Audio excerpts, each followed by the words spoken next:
안녕하세요. 강남역 1번 출구 1분 거리 김종률 아카데미 원장 김종률입니다. 이번 시간에는 좀 쉬운 이야기 해보겠습니다. 어떻게 하면 토지 투자를 잘할 수 있을까? 이 이야기를 해보겠습니다.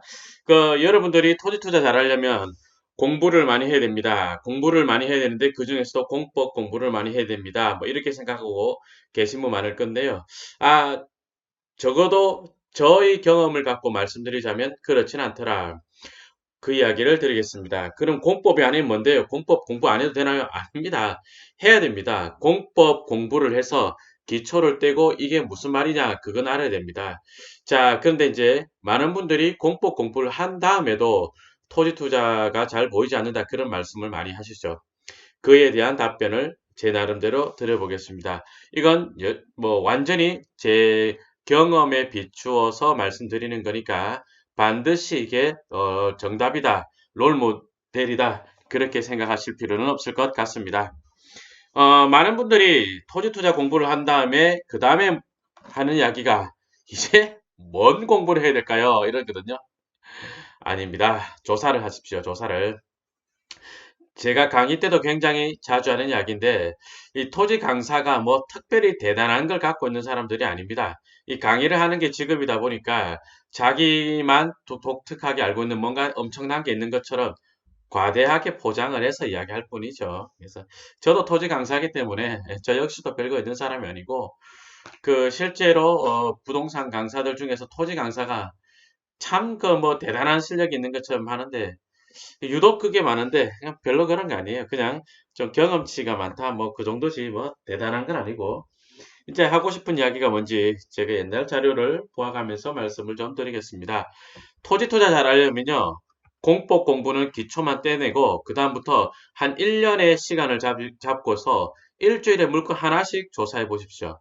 그러면 여러분들이 반드시 토지 투자로 성공할 수 있습니다. 토지 투자 잘하는 사람이 분명히 될 수 있습니다. 이게 제가 지금 촬영하는 데가 좀 장소가 바뀌었는데 여기 이제 옛날 이사를 하다가 이사하고 제가 첫 촬영하는 거거든요. 이 물건 보시면 뭐가 이 경매지 그 옛날 공부하던 건데 2000 잘 안 보이죠? 2010 타경이랬습니다. 그죠?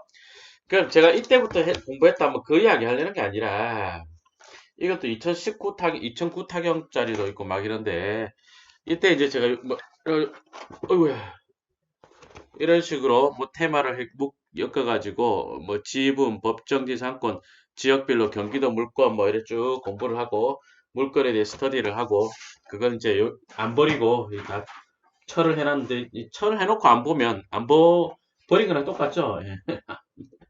잘 안 빠지더라고요.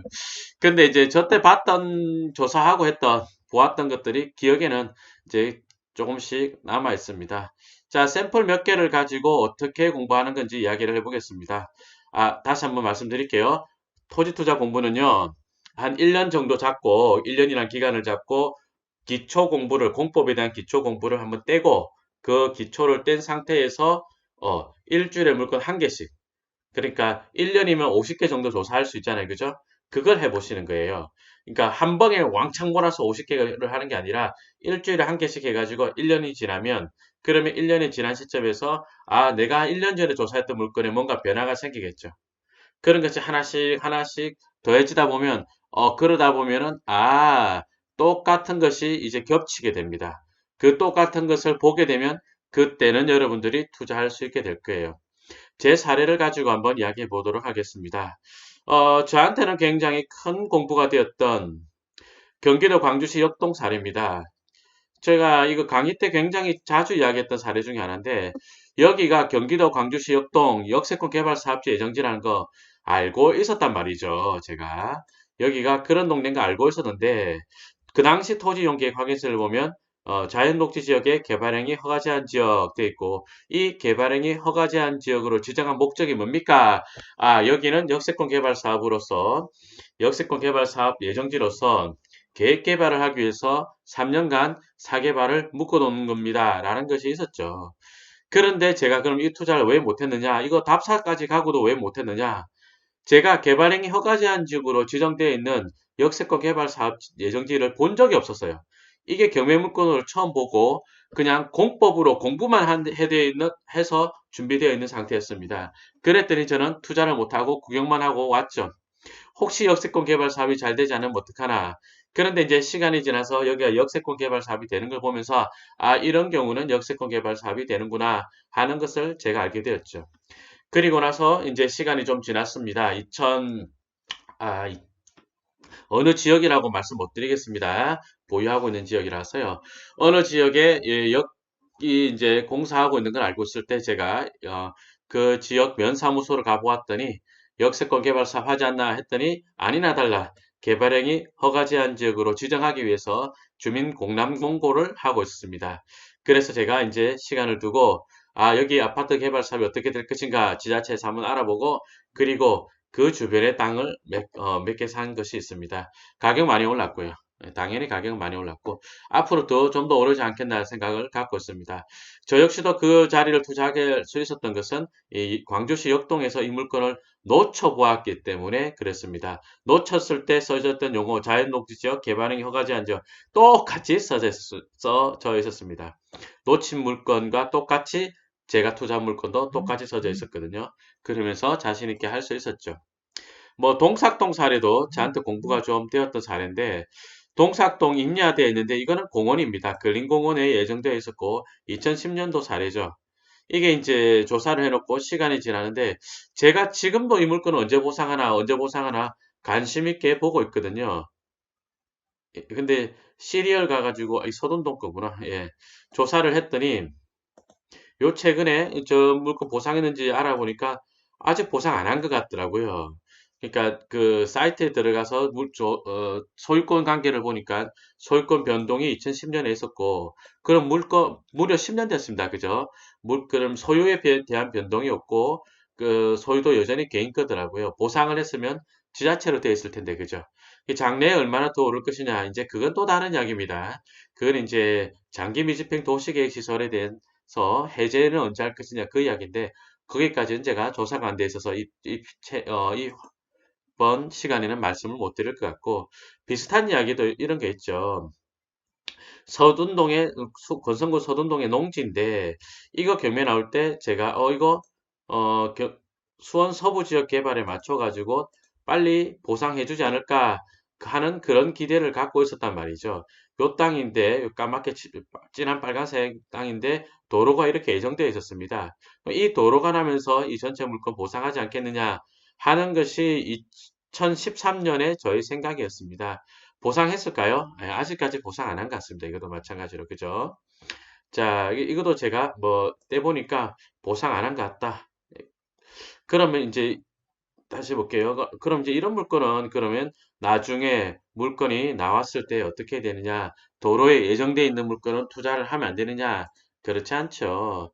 자, 지적 편집도를 이렇게 넣어 보니까 이게 도로가 이렇게 좀 선이 좀 그어져 있죠. 그죠? 분필되어 있고 이게 수원 역세권 지구 단위 계획돼 있고 수원 역세권 1 지구 단위 계획돼 있네요. 이거에 맞춰 가지고 도로가 여기서 보면 이렇게 도로가 나는 것 같고 그 동쪽에서부터 이렇게 오는 도로의 끝부분쯤 되는 것 같고 그리고 나서 도로가 이렇게 내려가겠죠. 뭐 그죠? 예, 여긴 다른 데니까. 그렇습니다. 그러면 이제 이런 물건은 여기 지구 단위 계획에 따른 개발 사업이 어떻게 진행되느냐에 따라서 이 도로가 보상이 언제 나오느냐 그게 달렸겠고 그럼 이제 이런 지구 단위 계획이 사업이 잘 될 것인가 그때로서는 이제 한번 본 게 있는데 이게 뭔가 어떤 공공의 사업 시행자가 붙어서 역세권 개발 사업을 하는 것이 아니다 보니까 그 지구 단위 입안을 해서 민간이 그에 맞춰서 유도를 해야 되는 거다 보니까 오래 걸리는구나. 그러다 보니까 보상이 늘어지는구나, 늦어지는구나, 이런 걸 배우게 되었던 거죠. 그죠? 자, 그래서 투자는요, 여러분들이 조사를 해보시고, 한 번씩 놓쳐보고, 그게 한 1년쯤 지나고 사례가 쌓이면, 그때부터 여러분들은 토지 투자가 실력이 불쑥불쑥 늘 겁니다. 왜냐하면 내가 옛날에 놓쳤던 거 봤는데, 엄마야, 그거랑 이거 똑같은 사례구나. 공부를 한다고 하더라도요, 그 선생이 겪었던 사례를 여러분들한테 가르쳐 준다. 그거 별로 피부에 와닿지 않아요. 그래서 그걸로 공부하는 게, 선생이 보여주는 사례로 하면서 본 걸 가지고 내가 카페에서도 똑같이 투자할 수 있다. 그게 생각보다 쉽지는 않습니다. 뉴스 한 개 볼게요. 서울 세종간 고속도로 세종 안성 구간이 27일 착공합니다. 라는 뉴스가 있습니다. 저는 이 뉴스를 보면서 어떤 생각을 했느냐면요. 원산면을 생각했습니다. 서울 세종간 고속도로가 경기도 광주시까지 광주의 거기가 역동 왼쪽에 거기 어디죠? 역동 서쪽인데 기억이 못 하겠네요. 그렇게까지가 이제 그 재정 방식으로 하고 그 밑으로는 민간 방식으로 하기로 했다가 방식을 바꿔가지고 다시 이제 전체를 재정 방식으로 하면서 속도가 붙었거든요. 그래서 제가 2017년 7월쯤에 원산면 그 고속도로 IC 예정지를 조사를 해서 스터디를 회원님들하고 했었습니다. 투자 못했습니다. 좋은 줄 아는데 좋아질 것도 같고 다 좋은데 투자 못했거든요. 자, 그런데 이제 그때 그러고 나서 이제 원산면에 하이닉스 이야기가 나오고 토지 가격이 오르고 어떤 패턴이 되는 걸 제가 봤죠. 그리고 나서 이제 세종에서 안성 구간 27을 착공합니다라는 뉴스를 보면서 2024년 6월 개통 목표돼 있잖아요. 그죠? 그러면 내가 지금 2020년이니까 지금부터 생각해서 어느 타이밍에 어디쯤에 토지를 사놓으면 되겠다라는 것을 서울 세종간 고속도로 그 안성까지 구간을 보면서 서울에서 안성까지 구간을 보면서 배웠단 말입니다. 자, 그 경험한 걸 가지고 저는 이제 세종에서 안성 구간에서 어느 지역의 땅을 어느 타이밍에 살 것인가 하는 것을 대강의 가늠을 하고 있는 거죠. 자, 이런 식으로 여러분들이 토지 투자를 해 보십시오. 하나하나 사례를 많이 갖고 있어야 되고 그 사례가 어쩔 수 없어요. 시간이 지나면서 이 사례가 익어가는 것을 여러분들이 보셔야 그래야 그때부터 여러분들이 자신을 가지고 확신을 가지고 투자를 할 수 있습니다. 거기다가 한 가지 더 팁을 드리자면 토지 투자를 더 잘하고 싶다. 다시 한번 토지 투자가 잘 안 되는 분들의 원인이 뭐냐? 예, 이 땅이 얼마짜리다라는 것을 잘 계산하지 못하는 데 있거든요. 그럼 여러분들이 이 상가 공부를 좀 해두시면 땅을 볼 때, 이 자리에 이런 시설물, 이런 상업적인 부동산이 들어왔을 때 매출이 어느 정도 일어나고 이 매출에 따라서 월세는 어느 정도 낼 수 있고 그래서 부동산은 얼마짜리가 될 것이다. 이런 계산을 하기가 용이해집니다. 물론 상가 투자에 대한 공부는 이 책이 엄청 좋은데 좀 오래됐어요. 그 점이 죄송합니다. 예, 새 책 얼른 열심히 쓰겠습니다. 책 홍보하려고 했던 거 아니었고요. 그래서 이런 패턴에 공부하셔서 새해에는 토지 투자로도 좋은 실력을 갖춰서 한 1년 동안 좋은 실력을 갖춰서 예, 성공하는 토지 투자자 되시길 바라겠습니다. 이번 시간 여기까지 하겠습니다. 고맙습니다.